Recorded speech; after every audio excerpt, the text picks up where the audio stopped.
Pendant plus d'une décennie, la secte islamiste Boko Haram a eu pour objectif de créer un califat dans le nord du Nigeria. Son ambition, fondée sur la terreur, s'est aujourd'hui étendue à des pays voisins. Ceux-ci, le Tchad, le Niger et le Cameroun, ont en janvier constitué une alliance militaire pour y faire face et venir en aide au gouvernement nigérian. Début mars, Boko Haram a prêté allégeance à l'organisation État islamique. Une évolution de sa stratégie qui a conduit l'alliance, désormais confrontée à un conflit d'ampleur internationale, à accélérer son offensive.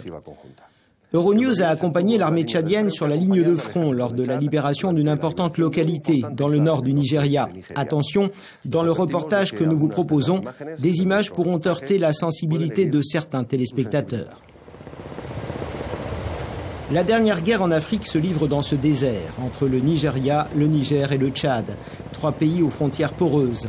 Elle oppose une coalition de ces 3 États à l'une des organisations djihadistes les plus barbares et impitoyables de la planète, le groupe nigérian Boko Haram. Nous nous dirigeons vers Malam Fatori. C'est un itinéraire dangereux. Des soldats du Tchad et du Niger contrôlent la ville depuis le 31 mars, mais des poches de résistance de Boko Haram subsistent dans les environs. Nous sommes maintenant arrivés sur la ligne de front. Un hélicoptère nous emmène là où les militaires s'efforcent depuis plusieurs mois de priver le groupe islamiste de tous ses bastions dans le nord-est du Nigeria. Ces soldats sont des hommes endurcis au combat, habitués aux rigueurs d'un climat où la chaleur peut devenir accablante. Pourtant, ils affichent un moral à toute épreuve, car ils se disent convaincus d'être en train de gagner la guerre contre les islamistes.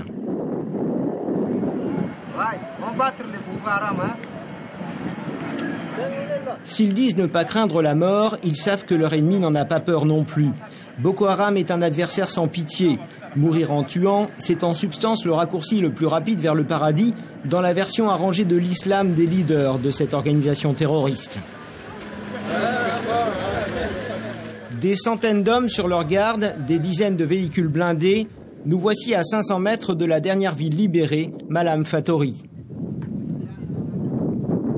Parmi les soldats, on note la présence inhabituelle de 2 généraux 4 étoiles, les chefs d'état-major des armées du Niger et du Tchad. Nous ne le savons alors pas encore, mais quelques jours plus tard, une source proche du gouvernement tchadien nous confiera qu'il pensait que le leader de Boko Haram, Aboubakar Shekau, avait été tué dans la bataille qui a éclaté 24 heures après la prise de Malam Fatori. En réalité, l'insaisissable Shekau n'était pas parmi les quelques 200 membres de Boko Haram que les militaires tchadiens affirment avoir tués en repoussant une embuscade. Dans cette attaque, ils ont eux-mêmes perdu 9 hommes. Depuis qu'il a pris le contrôle de Boko Haram il y a 5 ans, Shekau, le seigneur de la guerre, a transformé cette organisation en véritable machine à tuer.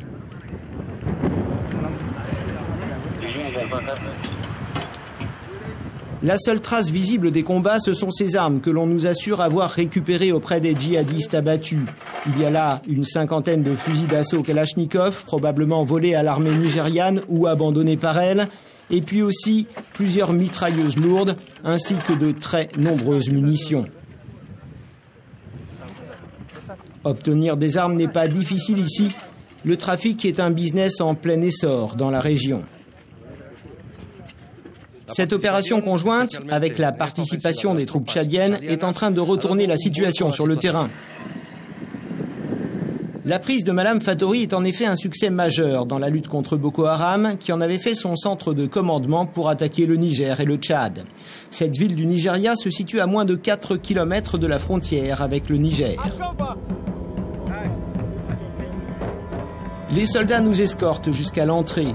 Ils nous alertent du risque de pièges explosifs ou de mines dans les maisons. Plus tard, ils vont nous recommander aussi de ne pas nous éloigner du convoi.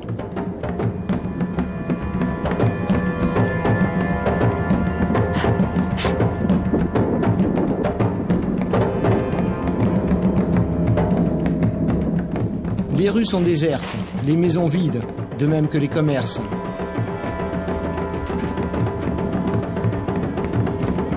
Avant que Boko Haram ne s'en empare en novembre 2014, Malam Fatori comptait 30 000 habitants et un important marché. De lointains souvenirs, aujourd'hui, c'est une ville fantôme.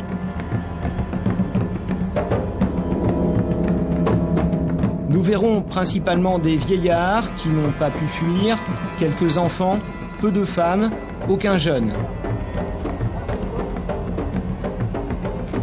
Ici, un petit joue avec des morceaux de bois et de fer qui ont brûlé. Sa mère va nous expliquer ce qui est arrivé 72 heures auparavant.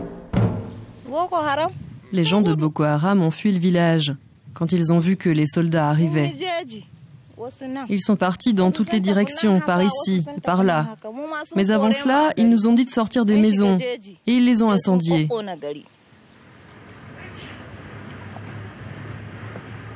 D'autres habitants nous assurent qu'en fuyant, Boko Haram a enlevé des dizaines de filles. Ils les ont contraintes à se déshabiller totalement pour ne pas qu'elles s'enfuient, raconte-t-il. Personne n'a plus entendu parler d'elles.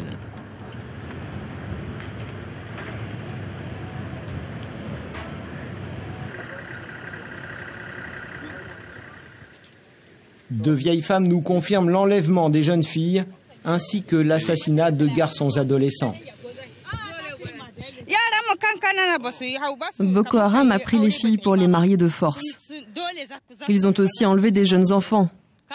Et ils ont égorgé les plus âgés. Pourquoi ?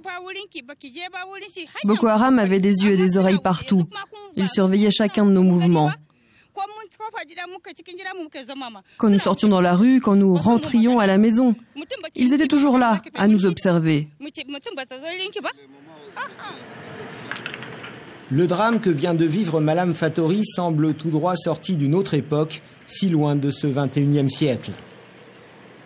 Le seul son audible sur le chemin du retour au camp est celui du vent sur une clôture métallique. Avant, il y a encore seulement 6 mois, les enfants jouaient et riaient, les voisins discutaient. Aujourd'hui, Boko Haram a laissé sa marque, une peur intense.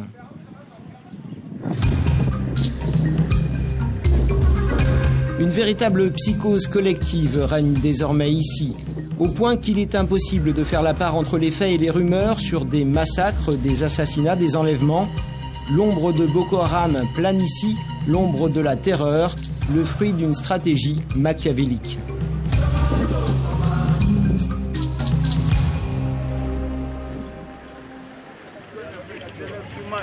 Le fleuve Chari trace une frontière naturelle entre le Cameroun et le Tchad, une barrière toutefois facilement traversable en pirogue ou tout simplement à la nage. D'un côté, le dernier village camerounais, Kousséri, de l'autre, la banlieue de la capitale tchadienne, N'Djamena. Le pont Nguéli sert de trait d'union entre les deux pays. Plusieurs milliers de personnes et des tonnes de marchandises le traversent quotidiennement. Il a été rénové il y a 2 ans pour faciliter les échanges. Jusqu'à peu, le principal souci des douaniers, c'était les contrebandiers, mais les choses ont changé.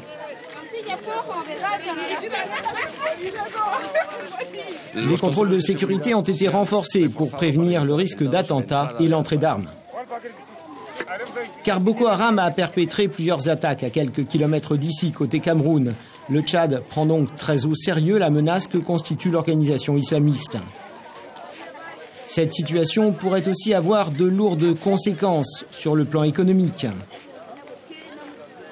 Car ces attaques visent les routes commerciales utilisées par le Tchad avec ses partenaires clés que sont le Nigeria et le Cameroun. La frontière avec le Nigeria est fermée depuis plus d'1 an en raison de l'insécurité. La seule option pour le Tchad, un pays rural très pauvre qui importe nombre de produits manufacturés, c'est donc le Cameroun. Or, les marchandises arrivent par des routes potentiellement dangereuses. Les sécuriser est par conséquent une priorité absolue pour le gouvernement tchadien.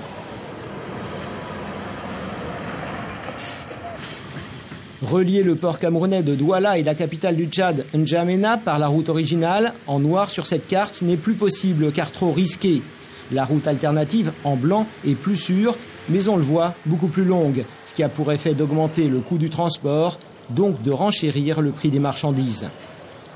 Il y a donc aussi une urgence économique pour le Tchad à libérer cette zone et pour son président Idriss Déby à ne pas s'enliser dans une longue guerre contre Boko Haram qui pourrait finir par étouffer l'économie tchadienne.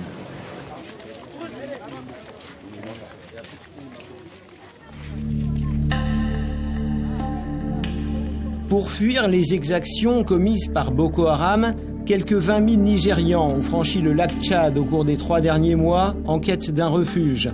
Chacun a une histoire à raconter sur la manière dont les islamistes ont changé le cours de sa vie. Le camp de réfugiés de Dar es Salaam au Tchad est le nouveau foyer de 4000 déplacés. Nombre de familles viennent de Baga, théâtre de l'un des pires massacres perpétrés par Boko Haram. Beaucoup ont vu mourir leurs proches, certains sont blessés, mais les plaies qui mettront le plus de temps à cicatriser, ce sont les traumatismes psychologiques profonds qu'ils ont subis. Attention, les images qui vont suivre sont violentes, elles pourront choquer certains téléspectateurs. Elles ont été trouvées par des soldats tchadiens et nigériens dans les téléphones mobiles de combattants de Boko Haram tués le 17 mars.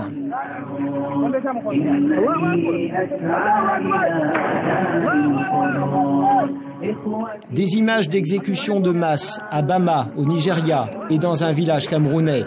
Des centaines de civils tués de sang-froid, et parmi les assassins se trouvent des adolescents.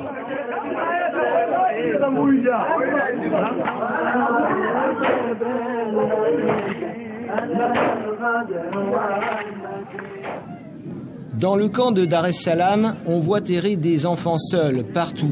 Leurs parents sont morts ou bien ils les ont perdus dans la fuite précipitée des massacres de l'autre côté du lac.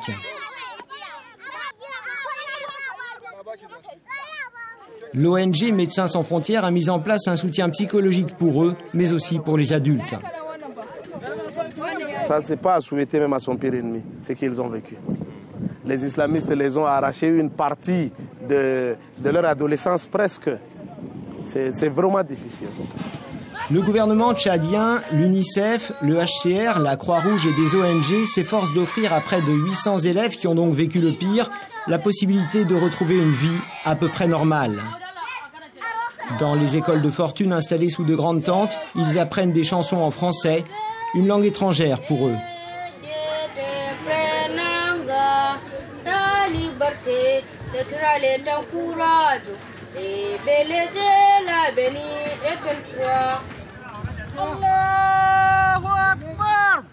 Au crépuscule, les hommes se rassemblent pour prier. C'est étrangement au nom de ces mêmes prières que leurs bourreaux essaient d'imposer leur loi par le sang, car la très grande majorité des victimes de Boko Haram sont des musulmans.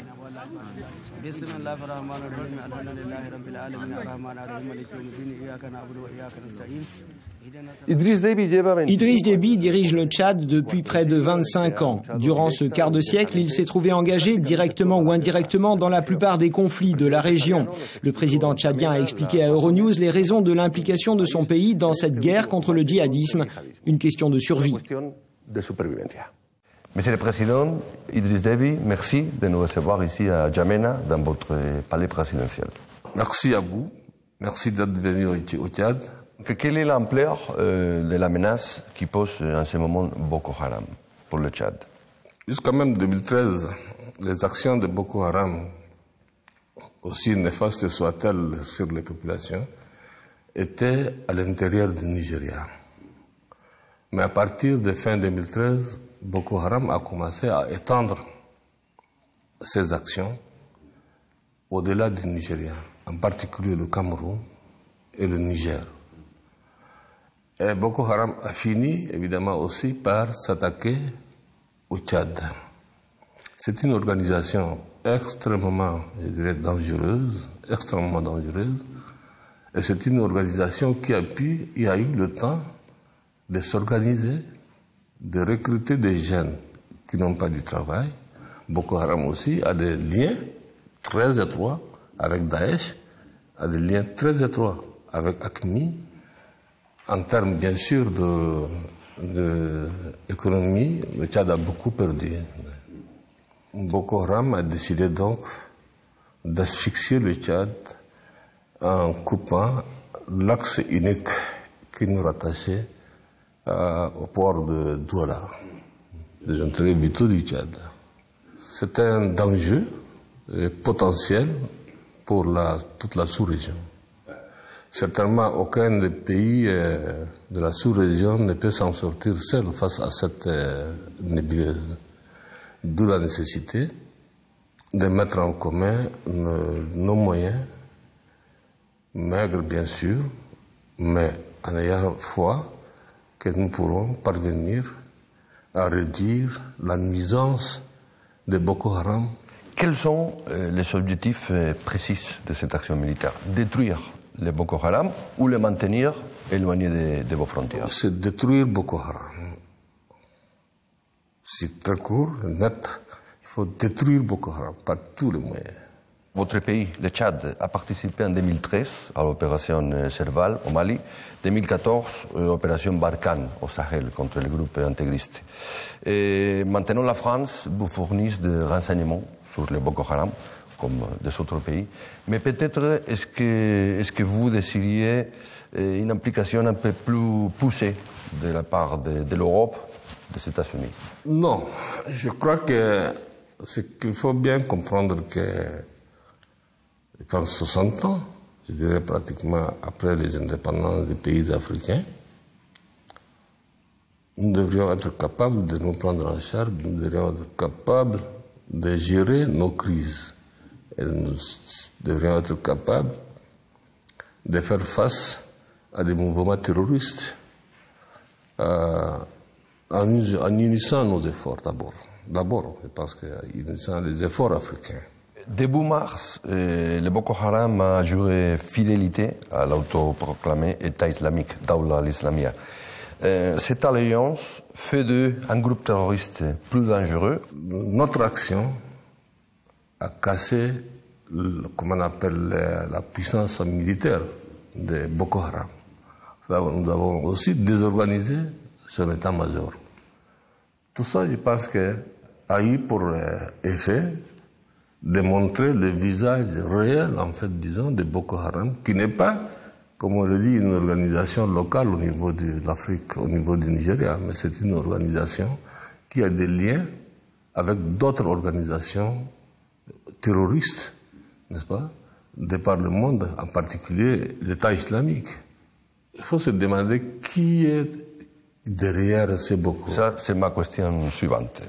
On n'a pas beaucoup de informations, ni sur le nombre de combattants qu'il y a le Boko Haram, ni sur ses sources de financement. On sait qu'ils obtiennent de l'argent à travers le kidnapping, à travers les vols. Mais pensez-vous, justement, que le Boko Haram reçoit de l'argent des pays étrangers? Boko Haram est soutenu. Boko Haram est financé. Boko Haram a reçu des matériels, y compris des matériels blindés sur le terrain. De qui, je ne le sais pas. Mais vous êtes convaincu qu'ils sont quand même du financement extérieur? Mais comment pouvez-vous comprendre qu'une organisation terroriste aujourd'hui qui arrive à conquérir un tiers d'un grand pays comme le Nigeria, et avec une armée organisée, avec des blindés, avec des modes d'action qui ressemblent à des modes d'action d'une armée régulière, au départ. Donc, on provoque le Boko Haram au Nigeria, on ne fabrique pas des blindés, on ne fabrique pas des armes. Donc, ce n'est pas tombé du ciel. On a vu aussi que des groupes proches du Daesh sont aussi opérationnels en Libye. Est-ce que ça pourrait éventuellement ouvrir un nouveau front dans votre frontière au nord? En 2011, quand les opérations militaires se sont déclenchées en Libye,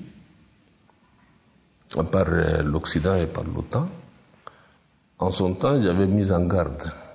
Je n'avais pas un amour pour Kadhafi, mais la manière dont on a fait partir Kadhafi, qui est un pays super équipé sur le plan militaire, super armé, on n'a pas pris, je dirais, la précaution de gérer après Kadhafi, de manière à ce que les armes ne sortent pas de la Libye.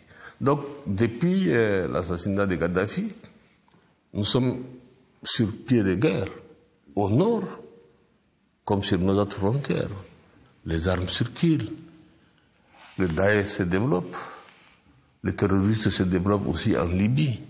Et il y a réellement une menace physique, n'est-ce pas, sur les pays africains au sud du Sahara. Le Tchad est un pays en majorité musulman. Vous-même, vous êtes musulman. En tant que musulman, que pensez-vous justement de l'appropriation qui fait Daesh de votre religion, l'islam? Daesh ou État islamique ou Boko Haram, dans leur activité, sont loin de l'islam. sont loin, loin, loin, loin de l'islam. C'est pour moi inacceptable. Et les musulmans ne doivent pas simplement regarder, observer, laisser faire. On laissé faire depuis longtemps, et il est temps que les musulmans s'organisent eux aussi et faire face à cette organisation terroriste qui n'a rien, je dis bien, rien des musulmans. Et ça, c'est pas des musulmans. Et nous devrions combattre ces gens. Les musulmans doivent combattre ces gens. Monsieur le Président Idriss Déby, merci beaucoup pour nous avoir reçus. Merci d'avoir aussi de vous intéresser à mon pays. La coalition anti-Boko Haram a enregistré de réels succès en expulsant les islamistes des villes qu'ils occupaient au nord du Nigeria. Mais peut-on pour autant entrevoir la fin proche de cette organisation ou bien au contraire, Boko Haram va-t-elle rebondir? Notre émission spéciale se termine sur ces interrogations. Merci de nous avoir suivis.